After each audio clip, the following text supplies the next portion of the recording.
Welcome to Larry's Library. It's just going to be a real quick video where I'm going to list my choices for the 2025 second annual Most Wanted DC New Omnibus poll.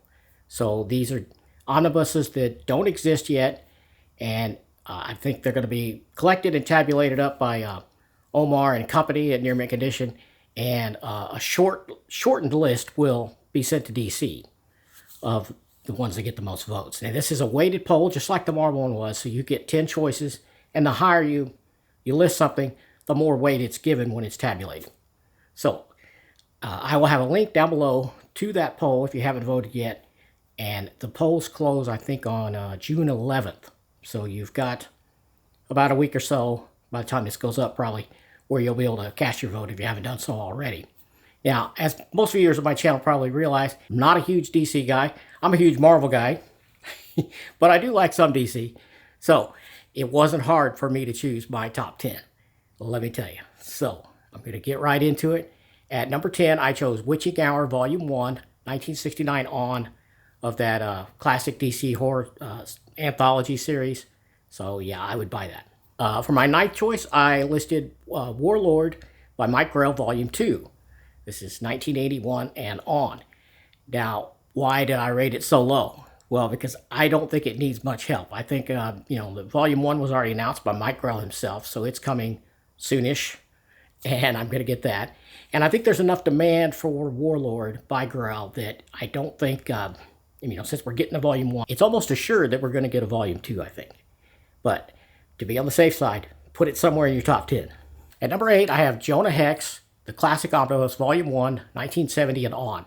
Now, I have a smaller hardcover collection of some of this material, but I'm assuming the Omnibus would collect much more, and in the larger format that I prefer. So that's why it's number 8. At number 7, I have Firestorm, The Fury of Firestorm, The Nuclear Man, Volume 1 of 2. So this would be like 1978 when the series first started, all the way to 1986 with the second series that picked up. And that second series in the 80s is the one I'm most familiar with because it has a lot of great, beautiful Pat Broderick art. And I have read a number of those. I had some back in the day, but I didn't get very far. So I would love to have that whole thing in an omnibus. So that's why I made it my 7th choice. Now, for number 6, I chose Batman by Ed Brubaker. So this would be like 2000 to 2003, I think it says. And this, of course, is a creator-centric, type of collection, so it's going to skip a few issues that are not Brubaker. So if you hate that, then you're probably not going to want this. But I've never read Brubaker's Batman, and I cannot imagine it will be anything less than awesome. So that's why it's number 6 on my list. At number 5, I have Adam the Bronze Age Omnibus. And it says here it is 1968 through 1984, but I'm not sure that would get all of the Sword of the Atom stuff, because I think some of that went to 85 or 86, but I could be off there. And maybe it's just an omission in the listing where they mapped it. Or maybe it can't all fit in one volume. I'm not sure, but I'm in for that. I just love the Ray Palmer Adam character. And so I would take this as an Omni for sure. Number 4, I have Arion, Lord of Atlantis by Paul Kupperberg and Jan Gersema. Now, this is 1982 through 1985, and it includes the Immortals mini. So I think this is everything Arion from the period. I mean, there may have been some Arion after, in the more modern age, I'm not sure. But I have read the first year or two of Arion. I was buying those as they came out. And then I sort of quit collecting altogether. And so I quit reading comics as well for a while, like a dumbass. So that series got away from me, among other things, which we'll get to. Speaking of titles that got away from me, at number 3, I have All-Star Squadron by Roy Thomas, Volume 1 of 2. So there'll have to be 2 to hold this. I read the first year or so of that, I think, and I was reading and collecting as they came out. I'm a big Roy Thomas fan, and I don't know why, but even though I'm not a huge DC fan, I really like All-Star Squadron, at least this series. For some reason, I just really enjoyed it, and so I would love to see that collected in an oversized omnibus. Yeah, I would get this one, so that's why it's number 3.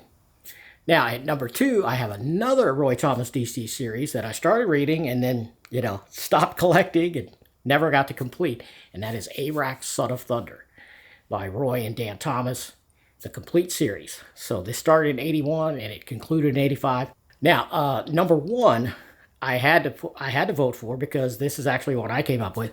and I sort of did the mapping on this one. This is DC Swords and Sorcery is what I called it. And this would be 1973 to 1979, and it would include stuff like, let's see here, Hercules Unbound, 70 series that didn't quite make it. It ran less than 10 issues.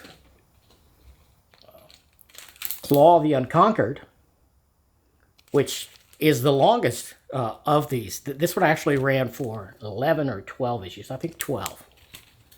I have them all. I've read it. It's fun stuff. If you don't know Claw the Unconquered, it is a wild premise. He has he's got a demon hand. It's a whole thing. And it would include DC's Beowulf. I think this one ran for 6 or 7 issues. Not very long at all, but I really liked it. A lot of good art in there. Fun stuff.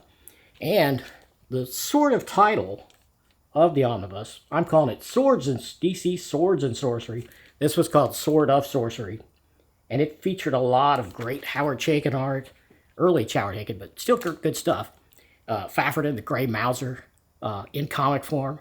I mean, yeah, so this is something I really want bad. So if you like the old Bronze Age DC sword and sorcery stuff like I do, put this on your list and please make it #1, or at least vote for it. That's my pitch for that one. And that is how I voted. Hope you like taking a look at these. Again, I'll have a link down in the description where you can vote. You can cast your ballot if you haven't already done so. And thanks for watching.